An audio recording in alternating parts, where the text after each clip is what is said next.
for 149 USD dollars. Did you know that you can grill like the Japanese? You know when you go to a yakitori house in Japan and you see that smoke bellowing from the kitchen and some guy turning things on the grill? Well, that's basically what we're reviewing today. So Bonsai Boys Trading sent me a Konro barbecue with binchutan. Binchutan being the charcoal that you use to essentially cook your food. And so today we'll be unboxing this Konro barbecue, we'll be testing the binchutan, and just cooking some food to see what we think about this product. For 149 USD dollars, I can tell you immediately that is not expensive to get a properly authentic Japanese barbecue experience. Now, in terms of the unboxing, it was packaged very well. Of course, Duties decided once again they wanted to have a look. My Konro barbecue did come with a little bit of damage on the side. I don't know if that's transport, if that's customs. Either way, I told Bonsai Boys Trading, and they will be putting a fragile sticker on the box from now on. These are fragile products to begin with, so there's always a bit of a risk.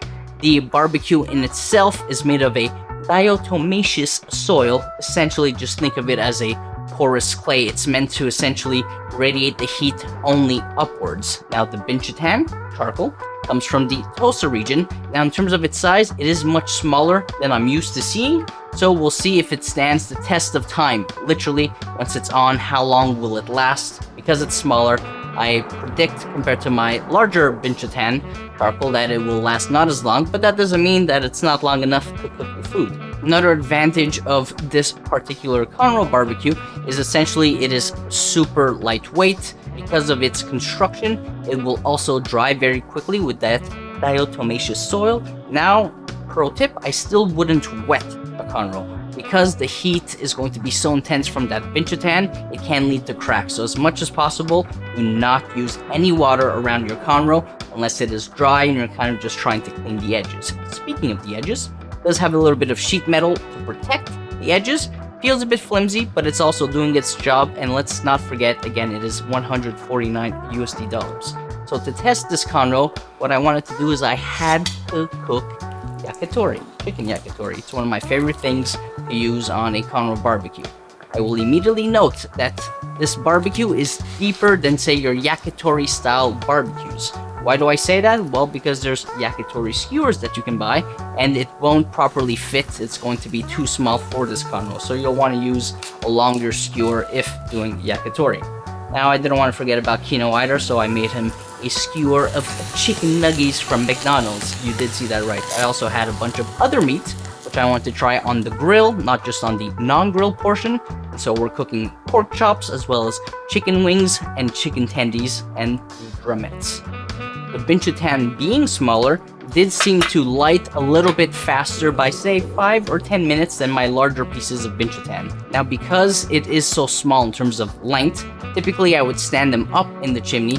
Here I had to lie them down. Not really a big deal, but what that also means is if you're stacking the binchutan, you'll want to make sure you move them around often enough so that you can prime all the binchutan. Another pro tip is, even if, say, the top binchutan isn't primed, by primed I mean glowing red, I like to have at least half of it primed. What you can do is, when you stack the binchutan in your Konro barbecue, kind of just create a crisscross pattern where the primed binchutan is at the bottom, the less primed is on top, and what that will do is the heat will radiate up into the slightly less primed binchutan and still allow you to not only cook your food, but then prime that binchutan. This Konro barbecue also had 2 vents only at the front, so note, not front and back, so you'll want to make sure that that's the direction you're facing. As well, it has these weird whole grids at the bottom, which we thought maybe was so it's easier to kind of pull up your binchutan that's left when you're done cooking. But after further inspection and sleeping on it, I believe that the reason they're there is maybe to just create more airflow. That way the binchutan is getting airflow from the top, maybe your vents, the side, but also the bottom. The yakitori turned absolutely fantastic. I don't know if that's because I have great yakitori skills, if it's because I make a mean tare, or if it's because this product works as advertised. I also don't really understand that division in the middle. It kind of course, stops you from crossing over the binchutan, but because the heat is so hot and radiant and only moves upwards, there wasn't really any cold spots directly above that division as well. As well, if like me, you often like to make skewers, but also grill meat on the grill itself, you can just take the grill and turn it 90 degrees, and that works plenty. It also doesn't really radiate the heat, so you don't have to worry really about it getting too hot. One small annoyance that I did have by loading meat onto the Konro barbecue is, as you can see, the feet were not perfectly aligned, so you get a little bit of that rocky business.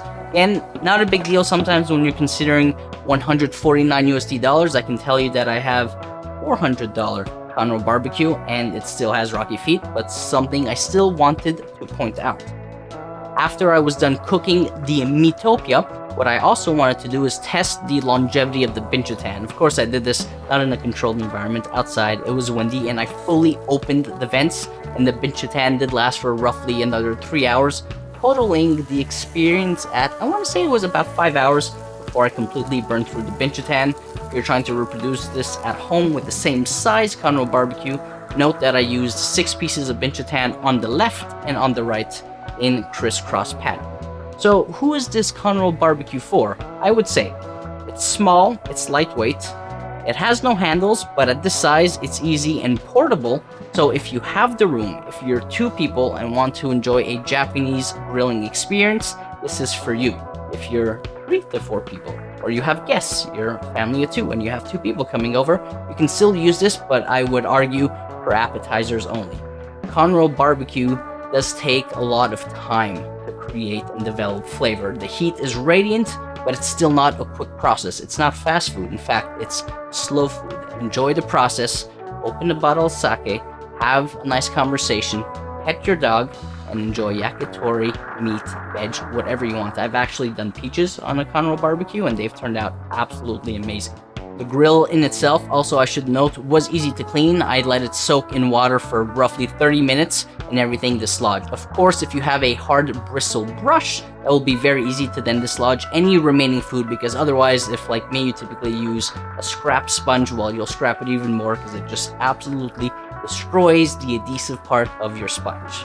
Bonsai Boys Trading, thank you so much for sending this my way. Guys, go check out their website, because not only will you find this Konro barbecue for 149 USD plus the price of the Binchotan, which comes straight from Japan, but that's also where I get my favorite synthetic cutting boards, the Parker Asahi synthetic rubber cutting boards. They also have a few knifesmiths whose knives they sell. 2 of my favorites, we have Isamitsu and we have Naohito Myojin also being from the Tosa region, oddly enough. Thanks again for the support, guys. If you like this video, remember to like and subscribe, hit that bell button, and otherwise, wait! No, seriously. These things, I forgot to mention them. They came with the Konro barbecue, so I guess you can say they were free, and I didn't expect it, and they're amazing. I mean, they're super cool, they're painted blue, and they're super useful, and I just feel so strongly about a pair of blue